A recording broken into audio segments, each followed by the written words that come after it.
السلام عليكم ورحمة الله وبركاته. أنتوا حايدين هنا أخبار أو مهمة يا نسيا أكتين دورس أسبوعكار أضيق والنا أو ترامب بعد كبدي دورشة أو مدحتني ماذا أمريكانك يا ما أنت أرنتي الصومالي بسوقرت يا دونالد ترامب وحبلان قاضي إنه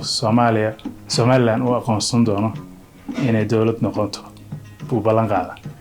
ya wax la iska dhahay maaha saas waxa soo xaqiijiyeen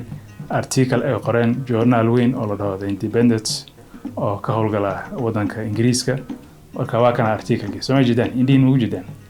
marka wakaas Donald Trump wuxuu balan qaaday inuu Somaliland oo aqoonsan doono dawlad oo ka madax banaan Soomaaliya ya marka taas marka ictiraafki waxa weeye odayg musabbix waa dhaaft yaa waqti xun buu ku soo aaday marka Soomaaliya maxaa loo la dalnayay waxa way arintan waxa gadaal ka soo riixaya niman Ingiriis ba oo siyaasiyiin oo kuwii oo hore doorashadii looga badiyay oo xisbiga Tories la dhaho kamid ah arintan gadaal ka soo riixaya yaa ayaga waxa way lacag bay ka qaateen shirkado weyn oo liyada soo saarta oo Ingiriis oo xafiisyo ku leh London ba lacag soo siiyeen oo marka ay dhaheen noo ololay marka Ingiriiska ay waxay rabaan in Somaliland ay madax banaan dawlad madax banaan u noqoto si oliyadaas u soo saartaan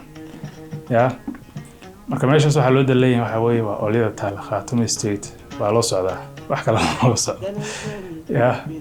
marka taas waxa weeye waa arin keeni doonta rabsho kale iyo dagaal kale marka ninkii fiqiha beenta iyo bootada maalmahan la taagnaa meesha ya runtii waxa ay daraa in safiiro ay statements halkaas ka jeediyeen safiirku uu qarinayo dalku safiirka ka yahay uu leeyahay dal hebel ambassador hebel baana dawlad hebel ambassadorkeedaan ahay laakiin dalka uu inuu ka qariyay markuu statements ka sheegay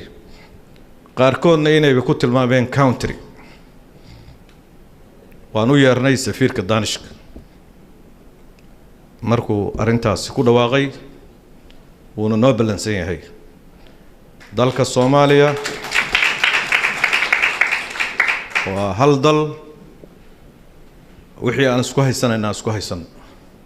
laakiin in safiira oo dawlad u soo xil saaratay inuu dalka Soomaaliya safiir ka noqdo kama yeelayno qayb kamida inuu dalku tilmaamo dhowr nin oo ambassador oo reer baadiya waxa kale ogeyn uu ku qaylinay ya hadda timaad sheekadii runtahay ya hadda timaad sheekadii runtahay sida ugu bixi lahayd baa la rabaa fiqiyo ya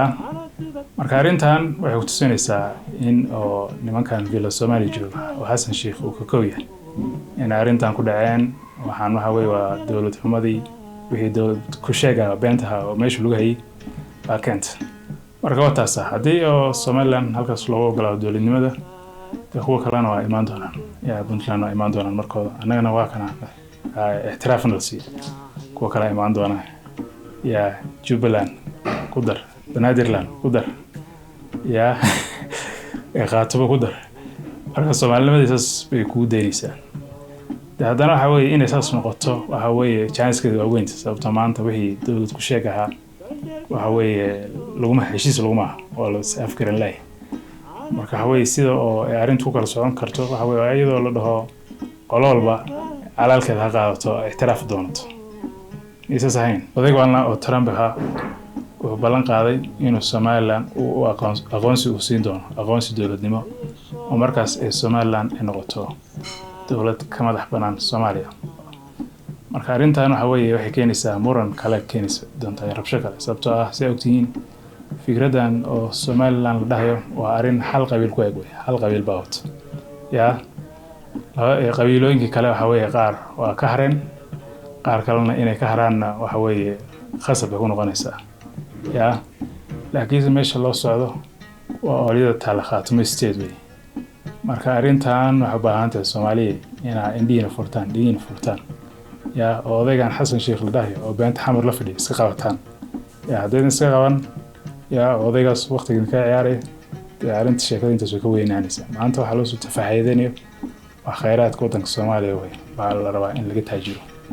ya marka arrintan waxay u baahan tahay isbedel siyaasadeed inay si dhaqso leh ku timaado yaa weliba gaar ahaan nimanka khaatimo state la dhaho iyo niman kale ay heshiiska yihiin meesha dadaal badan in la keeno baa la rabaa haddii kale waxa weeye sheekadu intaas ka cuslaan doontaa